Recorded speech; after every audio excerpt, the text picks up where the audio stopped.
Alright people, welcome back to another video. This week I'm in Davos, Switzerland again, the site of my first sickness last year, so hoping that we don't have any kind of repeat in that department, but it's so nice here. Always such a pleasure to come to Switzerland, especially when you've been in the north where it's kind of dark. You get some sunlight and some pretty views, so pretty awesome.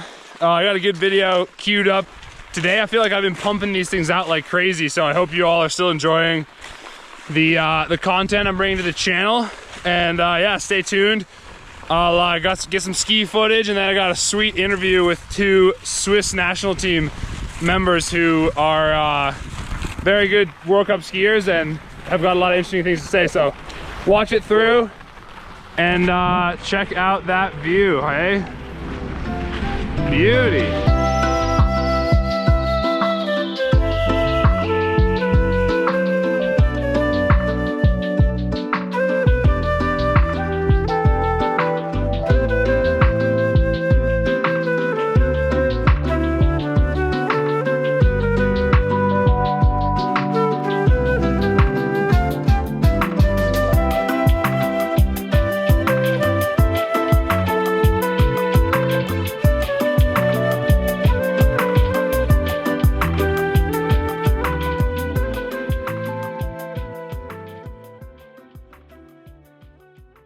I'm here with two Swiss athletes on the World Cup who happen to be siblings, which is pretty exciting. I don't know if my fans know or if you guys know that I used to be a member of a sibling duo on the World Cup. Yeah. Do you remember? Yeah, I remember. Yeah. My older sister raced on the World Cup for a couple years, right when I was just getting going, which was pretty fun. Like, it was pretty awesome for me to have like family on the World Cup, and especially when I'm away from home for so long. So I was really psyched to try and get a chat together with you guys just to hear about what life is like as kind of like siblings that do a sport at such an incredibly high level. So anyhow, without further ado, we can get right into it. If you guys want to introduce yourselves. Yeah, first of all, we are happy to be here. I'm glad. My name is Fähndrich. I'm the younger sibling, and I'm 4 years younger, and I do cross-country skiing. Nice. And where are you from? Switzerland, Lucerne. Lucerne. Yeah, thank you that we can be here. I'm Nadine. I'm the older sister of Cyril. I'm 29, and we grew up in Lucerne, and in a very small town in canton of Lucerne called Ogden. Okay. Yeah, I knew like I've heard the name of the town that you guys grew up in, but I just couldn't. It's not a town. It's a town. It's a village. A village. Like Okay. really Yeah. small village. Nice. Yeah, I grew up in a really small village too. It feels yeah. I guess it's a village. So yeah, sweet. I guess one thing I'm kind of curious about. You guys have a 4-year age gap. Yes. You were born in 99. So can you tell me a little bit about like what life was like growing up, like with you know, you guys obviously must have been competitive, but maybe you were at different stages growing up for the most part, or how did that go in the household? Yeah, it's a little bit special. We grew up with another family, Oh, cool. so we were living in the same house, and they have 3 children. So actually, we grew up with five children. Oh, wow. And that's why our competitive was not so big. We more have with our age, I would say. Oh, nice. That's cool. And then it was like I'm the oldest, also from all the Nice. 5, and then it was between us 2 of the other family, and then she's younger also than Cyril. So it was also I was never alone. Like there were Nice. they are also like brothers and sister. We are quite in same household, and I think we are not against each other, not very competitive. Yeah. We never fight. Oh, nice. Yeah. That's good. Yeah, my sister and I, as soon as like we grew up a little bit, we were no longer competitive, which was nice. Yeah. Well, I think when I was so young that, or you know, when she was a lot better than me at everything, then we were a little bit competitive, like in running races and stuff. Yeah.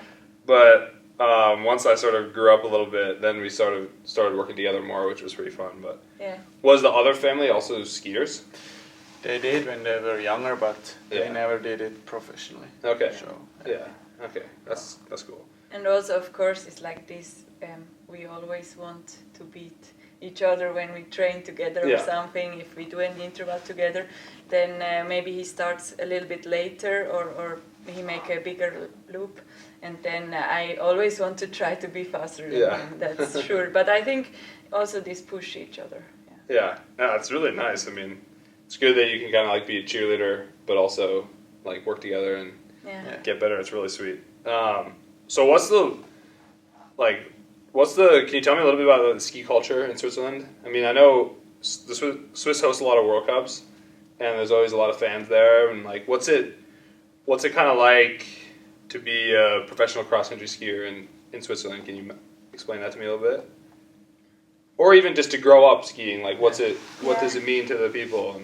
And for sure, it's bigger in Switzerland is alpine skiing than cross country skiing.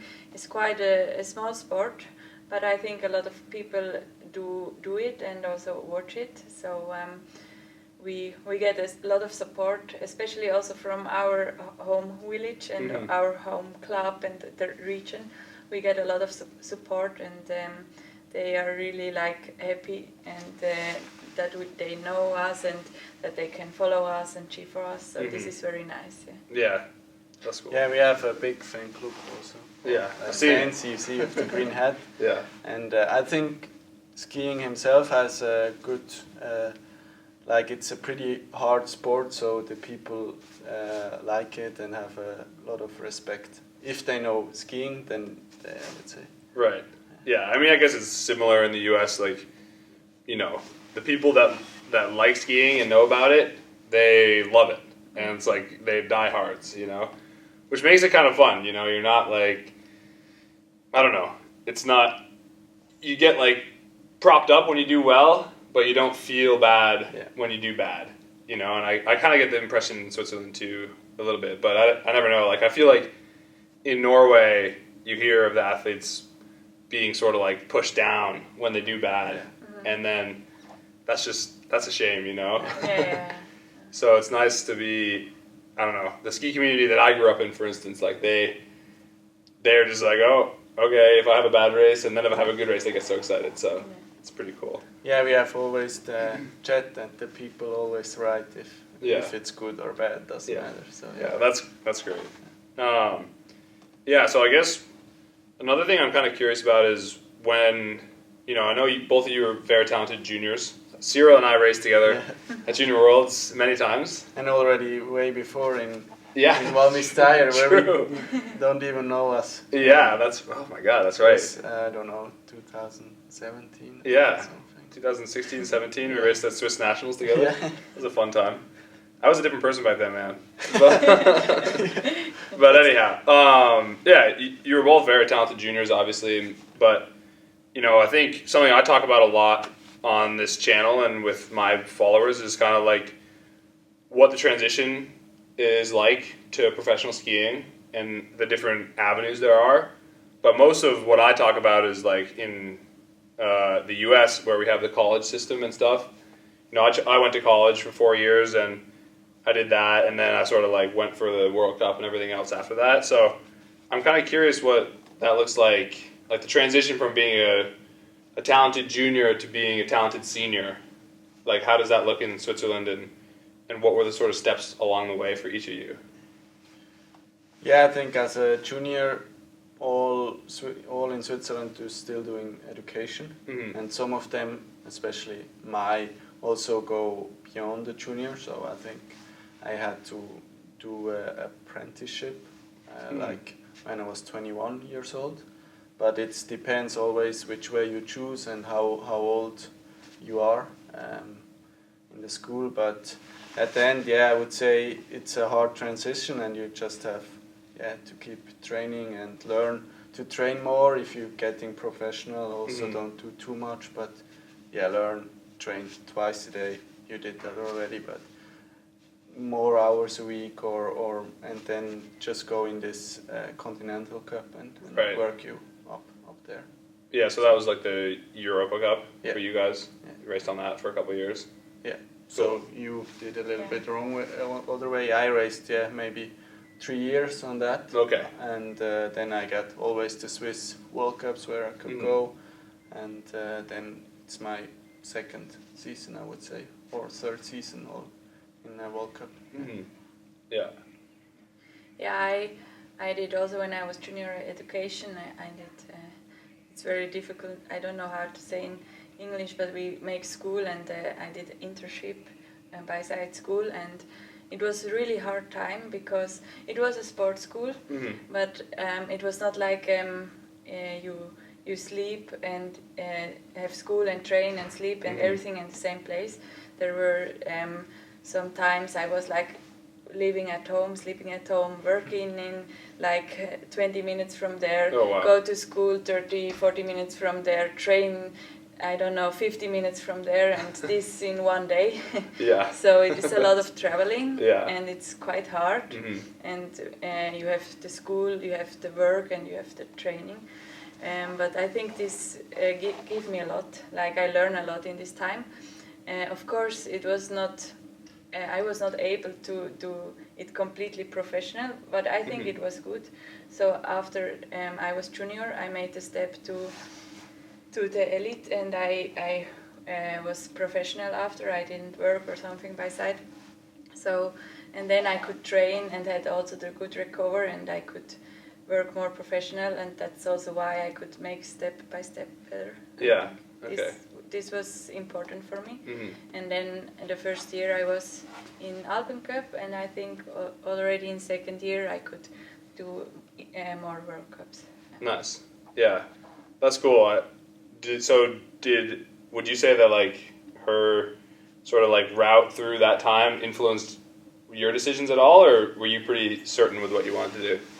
Yeah, I mean, first we started to do the same sports school, and then on her time I was going to Engelberg to the sports school, and on her time that was not really Possible, yeah. because they didn't have cross country. But the reason why I go to Engelberg was the coach, and the coach was already her coach, and that was like the reason why we go there. So from there on we had a little bit different education, and I had more this only 5 minutes to school or living there, and I think that was the biggest difference. You always had to drive, and I was like there and had school, sports, and everything in the same place. Nice. Yeah, I think, I don't know, it's interesting to hear you guys talk about that, because like with me and my sister, she was, I guess, 3 years older than me, or 3 like ski years older than me. So she went to college, you know, in the U.S., and then she kind of like, as soon as she was able to ski on the World Cup, she kind of like went all in on the World Cup and went for that. And she didn't really like, I think she enjoyed it, but she maybe was a little young and just like went all in a little too soon. So when it came time for me to do it, I kind of stayed in college and finished, you know, tried to finish what I had started, and then I kind of went for the World Cup afterward. And not to say I didn't do World Cups during college, but like in general, I think it was kind of it was a nice thing for me, like being the younger sibling. I got to learn a little bit and see like how things work for her, and I know that like our brains work similarly, you know. So that was a privilege of mine for sure. But it's always interesting to hear. Yeah, it's for sure was the same, that you know which way she was going through, and all this part. And when I think if this opportunity was already earlier, you would do it the same. Yeah, I think I would say. Yeah, cool. If you jump ahead to like the World Cup and like sort of your professional careers, like how do each of you kind of, I don't know, set yourselves up for success with regards to the like ups and downs that come with being an athlete? No, I think not. I think it's important, like, or maybe I try to learn how to handle also bad races, of course. How to handle emotions and everything. And I think it's very important to like stay live in the moment, like not think too much in front, but also not too much behind, and just focus on what are you doing and on the way you like the next step. Yeah, like this. Yeah, so like after a bad race or a string of bad races, try not to like think about your summer training or whatever. Just sort of think about maybe what you could have done better during the day. Yeah, and try and do it better the next day. Yeah, exactly. When you know, okay, now I had a bad race. For me, it's very important to analyze what was the problem, and then how can I solve. So what are the next step that I can do better or different, that it will not be the same the next time. So. Yeah, I like that. I mean, I think it's a good mindset to have, for sure. Yeah. I think it's something that I have a hard time with. Like, it's easy to sort of like dwell on bad results or bad stretch of results or whatever. But you know, it's a long season, so yeah, I like that. What do you think? Sort of do you think the similar way, or? Yeah, I would say in this part for sure. I think you always have first the emotion and then maybe analyze with the emotion, and then set the emotions down and analyze what really was bad and what really was good. Where sometimes the result is bad and you get maybe 34, but at the end, if you analyze it, it was for you a good race, and I think you have to also think about that. Not always the number that's staying there is good, but also if you do a good race and you are 15, but also then don't analyze the number, just analyze, can I do better, or was this the perfect race, or how I would say. Yeah, it's really important. Yeah, I like that, what you say about like not dwelling on the number too much. I always think, like, when I think back to last year, for me, there's one race that I feel like is the race I'm most proud of. Yeah. But it's not the race I did the best in. You know, like last year, the Trondheim Skiathlon, like I think I was maybe like 25th or something. It wasn't a particularly good result, but for me, it just felt like I was made progress. You know, as a 20K, I don't usually do well in 20Ks. You know. Yeah. So it felt really good for me, and that's like a result that motivated me through the summer, which was a nice feeling, you know. It's nice to know that you're not necessarily just living for the like podiums or the top 10 or whatever wins. If you're Nadine, not you and me yet. Of course. We don't know what that's like. Not yet, but soon. Maybe. I think also that like also how you handle difficult situations or doubts or something like this. This is also something, when I analyze, I'm proud if I can handle doubts and change to good results in the end. And for example, when I won in Davos the sprint, I was between prologue and quarterfinals.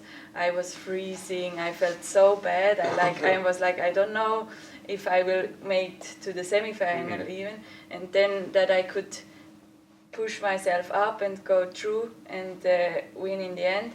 This make me like more proud that I did this than in the end the winning. Yeah. Absolutely. Yeah, that's a good place to be. I definitely know that feeling too. You start to doubt yourself, and then proving yourself wrong is the best. Yeah, exactly. Yeah, exactly. Speaking of World Cup podiums, Nadine, I remember you had a distance 20K podium on your home turf last year, which was an incredible race. I recommend you all check it out on YouTube if you can find it, in Gomes, Switzerland. That was so great. But I'm curious if, obviously looking back at your FIS profile, you have a lot of sprint podiums and sprint wins and stuff like that. So I'm kind of curious if you can tell us a little bit about like your identity as a sprinter versus a distance skier, or if you even think about that with regards to training, or how does that look? Yeah, I always said when I came first year to from junior, I said to my coach, but I want to try also be better in distance. I want to try to be all-round skier. And we also made the plan a little bit like this. I think we made decision. For example, I could go to a World Cup. I could go maybe to Drammen for the sprint, but I could then not race a distance race. So I stay in the Alpen Cup where I could do a sprint and a distance race. Oh, cool. And I always try to also improve the distance races. and I'm stronger in sprint. And it was funny because my first podium was also 10K classic. Yeah. So, so cool. And I'm better in sprint and better in skating, but first podium was 10K classic. And also now of course I'm more sprinter, but I think I try also to be good in distance or better in distance. And I also think that it's not like if you're better in distance you will be bad in sprint or otherwise around. Right. I think both can help each other. Yeah. Right. Yeah. It's not a zero-sum game. That's cool though. I like what you say about your first podium being a 10K classic. I saw that and I was like, no way. That's so cool. Yeah, it's awesome. And you kind of, how's your relationship to distance versus sprinting evolved? I would say I always saw myself as an all-rounder, but now to see in the World Cup, it's just pretty hard to get through the qualification. Yeah, that's the hardest thing. Sure. And now, I would say the last 2 years I really set to distance, but at the end, if you want to win distance races or be on the podium, you have to be fast at the end, or for a 10K, you have to be like fast. So maybe I will, if I'm in top shape, I can still do sprint, but I would say it's more distance. Yeah, I mean, you had your first distance or any kind of World Cup podium last year in the Tour. That was awesome. Can you tell us a little bit about that? I think it was a special race, and it was a race where everyone had the chance, but no one really took it. Well, one person. Yeah. Or maybe three. Well, three at the end. But it was a really awesome day. Sometimes I forget. I mean, while you're training, you forget that you did that, but it was a tricky day, and I felt good all the way. And after maybe half of the race, I knew I will attack at that point. And that's so cool. Yeah, I knew it too. Yeah, nice. I wrote to my boyfriend when you were also competing in this race. No, I was sick. Yeah. When he or they went up the men's sprint hill the last time, I write to my boyfriend, watch cross country skiing. Cyril is doing podium. That's so cool. And he did. Cool. Yeah, I mean, I guess my last question is just go full circle, because we started, in Switzerland, and we're going to end in Switzerland. I noticed on both your FIS profiles that a lot of your top results, both of your top results are in Switzerland, which Switzerland hosts a lot of World Cups, so maybe it's a coincidence, but I don't want to believe it's a coincidence. So I'm curious, what's it like racing, on your home turf? No, I mean, you saw it with Gus. Sadly, you didn't see it. I didn't see it, but I saw it. But at the end, I see you always, if you also in the French, when you were in the Russe, they all did a good result. Yeah, they did. Totally. Also, the French pushes you, but also, it's just a completely different thing to race on home term. Your family's there, and you know the course mostly, and it's just so much emotions coming there, and also then you get really, really nervous. But it's just really nice. Yeah, I think maybe also it's always a highlight, and you make your shape on your highlights a little bit. So this is maybe also a reason, and of course also the pressure is higher for me sometimes. Right. And I work good under pressure, I have the feeling. Nice. And it's crazy, it's very nice, like when you're competing in Switzerland as a Swiss with all these fans, like in Davos, this sprint, when all are cheering for you, they pushing you through this hill. So this gives some extra energy for sure. Yeah. Also last year in Goms, this was crazy. Yeah, and then you go warm-upping and everyone screams at you and know you, and that's also really special. That's crazy. Did you ski in Minneapolis? No, I didn't. Okay. Yeah, I was sick unfortunately then too. Yeah. But I'm hopeful that there will be more American World Cups. This would be nice. Yeah. But it would be, even more crazy than for you than for us. I know. It was already crazy. Pretty bummed that I missed it, but it looked like fun. Yeah. I mean, it was cool to see Gus have such an impact on him. That was unbelievable. All right, cool. Well, yeah, thank you guys so much. And I guess to wrap this up, I know that you both are cycling a little bit. Do you guys bike for training much, or I don't know? Tell me how that works. Yeah, we Road biking a little bit. Yeah, I would say we bike. I mean, there are way more people that bike more, but I would say especially in the spring, May, June, we bike a lot and use it for long trainings. Yeah, nice for like low impact, like not making you super tired. Yeah. Sweet. Okay. Well, the sponsor of this interview and also a sponsor of mine, as hopefully all you people watching know, is Bivo, which is a Vermont-based cycling water bottle company, and they make these stainless steel cycling bottles that are designed to fit like in the water bottle cage of your bike. So like it clips in and holds there pretty nice. And they're metal, so that's not microplastics, you know, you can't have that. And yeah, they're super great. So I want to thank you guys so much for coming. I brought these for you. You can decide who gets what color. Thank you very Right much. over. Yeah, absolutely. Thank you. Enjoy. Also, thank you for inviting us. Yeah. Oh, it's really nice. yeah, thank you so much for coming. I mean, it's going to be awesome. I think, I don't know, I'm really fired up to kind of, show more people on the World Cup and more people's stories, and I think your guys' story is pretty cool. So, yeah. Thank you. All right. Thank you. That's a wrap.